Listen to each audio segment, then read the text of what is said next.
বিসমিল্লাহির রহমানির রহিম। আসসালামু আলাইকুম। সবার প্রতি শুভেচ্ছা জানিয়ে এখন শুরু করছি নবম এবং দশম শ্রেণী সাধারণ গণিতের সমান্তর ধারার অঙ্ক। দেখো, এখন আমরা করব হলো অনুশীলনী 13.2 এর 7 নম্বর এবং 9 নম্বর অঙ্কের সমাধান করব। কেমন? তোমরা এখানে দেখতে পাচ্ছ যে এই যে ধারাটি কোন পথ হাফ হবে সেই পথটি বের করতে বলছে। কেমন? এখন দেখা যাচ্ছে পদার্থ ধারাটি একটি গুণাত্মক ধারা। কিভাবে? দেখো, গুণ আকারে এই যে 32 দুগুণা 64, 64 দুগুণা 128 গুণ আকারে কিন্তু পরপর ধারাটি বৃদ্ধি পেয়েছে। এখন এই ধারাটির আমরা জানি ধারাটির প্রথম পদ কত? 100 সাধারণ অনুপাত 64/128 ইকুয়াল টু হাফ। কেমন? এনতম পদ, এই এনতম পদ কত? হাফ। এখন আমরা জানি গুণাত্মক ধারার এনতম পদের সূত্র আমরা কি জানি? এটা জানি। কেমন? আবার এনতম পদ সমান কত? হাফ। তাহলে আমরা লিখতে পারি অতএব এ আর ইকুয়াল টু হাফ। কেমন? হাফ লিখতে পারি। বা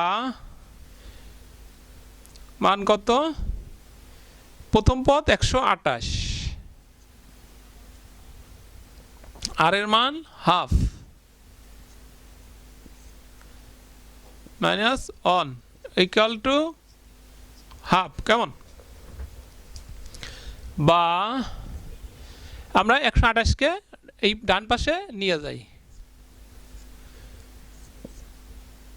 n মাইনাস 1 ইকুয়াল টু 128 বা হাফ 1 ইকুয়াল টু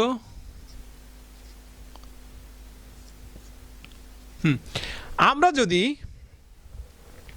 হাফের উপরে পাওয়ার 8 দেই, 8 দিলে এটাকে ভাঙলে আবার এটি হবে, আবার এটার উপরে পাওয়ার দিলে আবার এটি হবে। কেমন? আমরা এটা নিলাম কেন? বেসটাকে এটা নিয়ে সেম করলাম, কারণ বেস তুলে দেব অঙ্ক করা সুবিধার্থে। কেমন? তাহলে একটু লক্ষ্য করো, বেস উঠে গেল, তাহলে n মাইনাস 1 ইকুয়াল টু 8 বা n ইকুয়াল টু 8 প্লাস 1 বা n ইকুয়াল টু 9। কেমন? তাহলে এখানে কি বলছে? ধারাটির কোন পদ এত। অতএব ধারাটির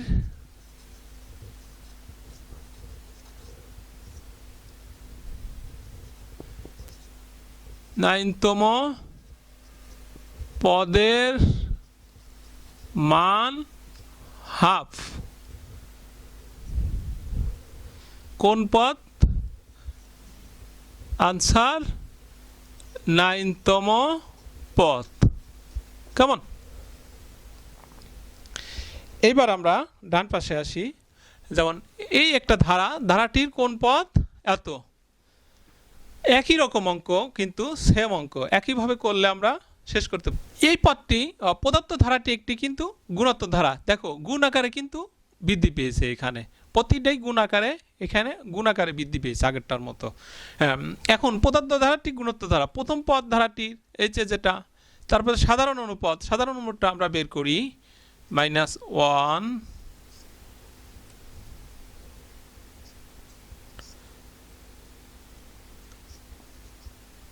2 এর উল্টো এ দিই আমরা -1 2 1 সমান সমান -2 হবে। কেমন? এনতম পদ এটি দেওয়া আছে 8√2। কেমন? আমরা জানি এনতম পদ সমান কত? এত। এটা একটি সূত্র, এর সূত্র কি মনে রাখতে হবে। তাহলে আমরা এনতম পদ এটা সমান, আমরা এনতম পদ এটা লিখতে পারি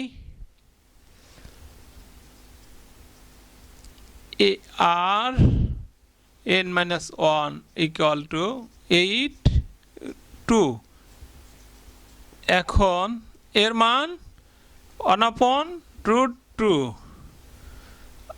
আর এর মান -√2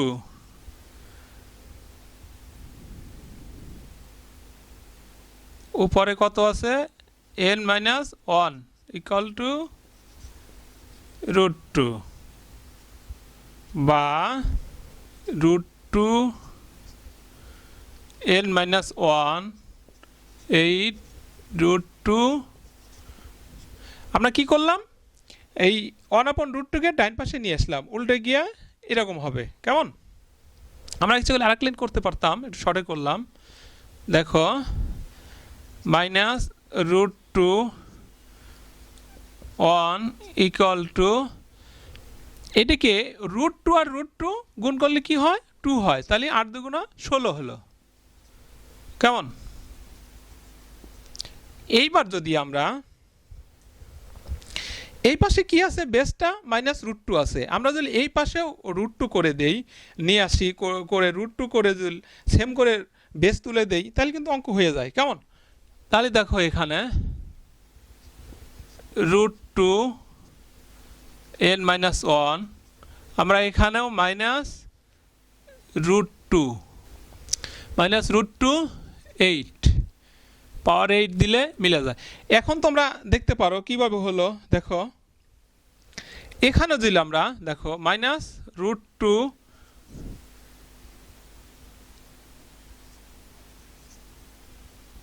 দেখো 4 দুগুণে 8 পাওয়ার 8 কিন্তু হয়ে গেল কিন্তু এটা কিভাবে হলো আমরা দেখি দেখো এখানে তাহলে এই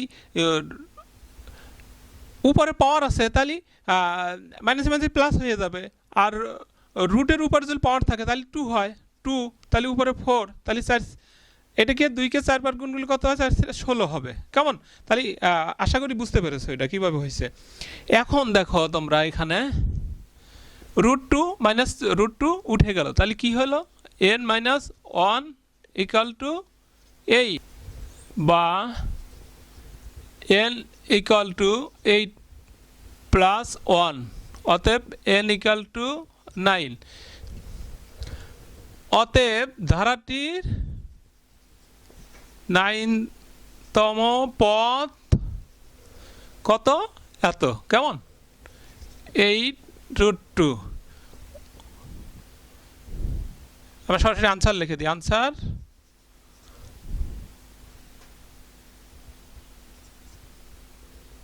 9